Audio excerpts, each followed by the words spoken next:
Hi everybody. This is Dino from Prehistoric Facts, and this is an answering questions episode. So let's actually get right to it, shall we? Even though it's only one question. John from South Sioux City, Nebraska says, "Is there any more evidence regarding Andrewsarchus than just one skull that Roy Chapman Andrews found?"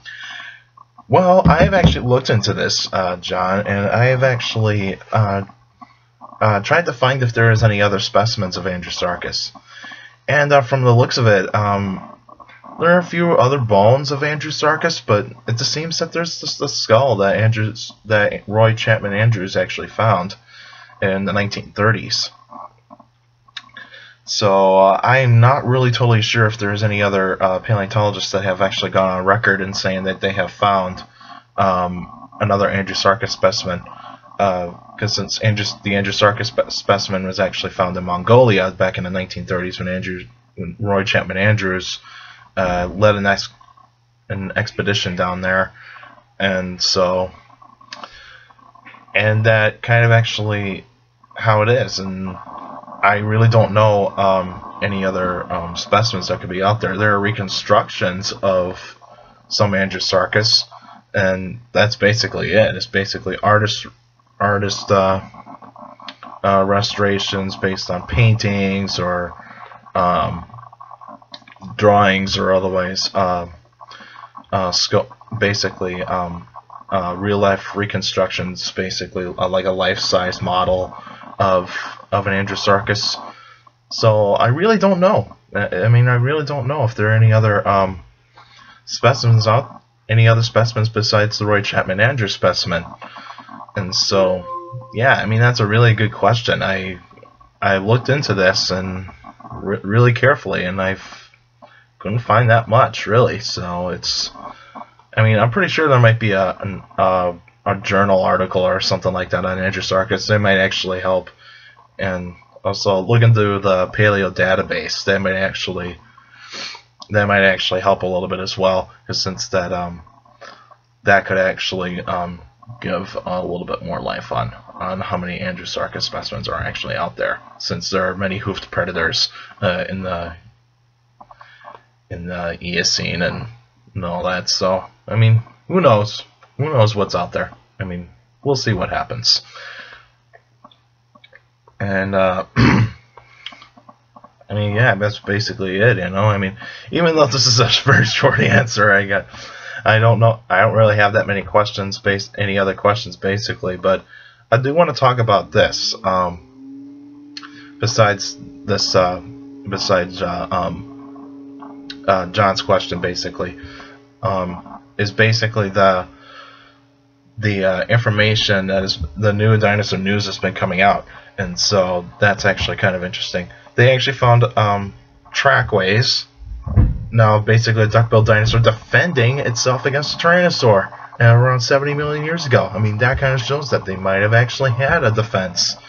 Well, basically, one defense is basically safety in numbers. Basically, live together in herds, and I'm pretty sure maybe creating that loud noise might actually disrupt the tyrannosaur in a particular way. Basically, kind of get it away from the hadrosaurs. So I'm pretty sure like the Spletosaurus, Obertosaurus, or Gorgosaurus around 70 million years ago probably didn't like a really loud sound coming from a duck-billed dinosaur. So that is actually kind of pretty interesting.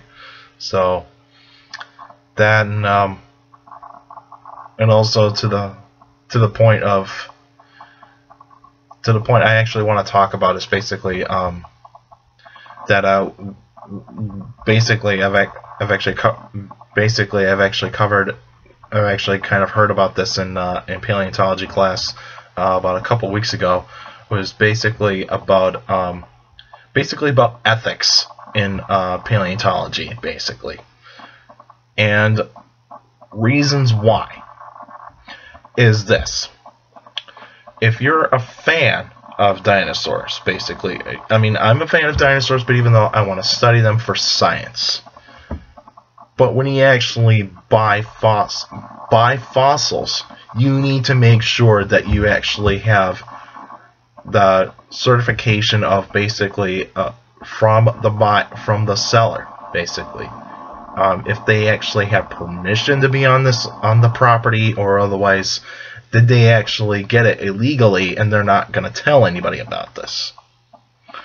And so they would sell it, and they would. So basically, that means they're just going to sell the fossil, and then they're actually not going to tell anybody about where they got it from. I mean, that's basically what happened for basically, like, you got famous people like Leonardo DiCaprio and Nicolas Cage. They're big dinosaur fans, big fossil collectors. But basically, they don't collect for science. They collect it for just basically, they actually just collect it just basically for their amusement. So they actually just collect them for their own well-being. They don't actually do it for science. And so basically what happens is basically these kinds of fossils actually get thrown into the market, and then they actually get sold by private fossil collectors, and they're not going to be used for science. And that's a big problem in paleontology, is that we don't know what kind of other specimens have been actually dug out, and then that could possibly be new species, or otherwise could actually be some evidence to support some behaviors, some pathology, or anything like that. And they're basically in the private collections of somewhere around the world by people that make thousands of dollars, millions of dollars, or even billions of dollars. And so that's actually a big problem. And so when you're actually in like a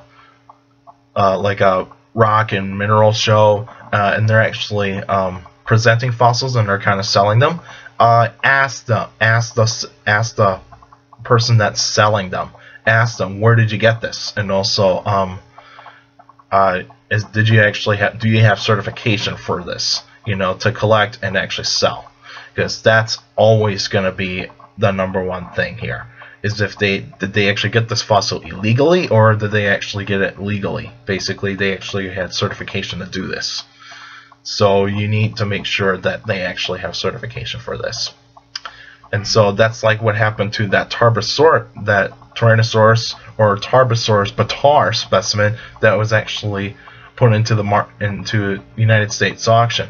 Is that the guy who actually basically collected it, dug it out of the ground, collected it, and then basically what he did was actually he didn't do the paperwork properly, and also he was actually selling fossils illegally. So he actually almost got away with it, but basically he actually did like this world shipment kind of thing. Was basically he shipped it from one place to another, and then basically he's saying, well, this fossil came from Great Britain, and then it was flown to the United States for auction, and then basically the country of Mongolia said, wait a minute, this was on our this actually came from here, so you actually took our property.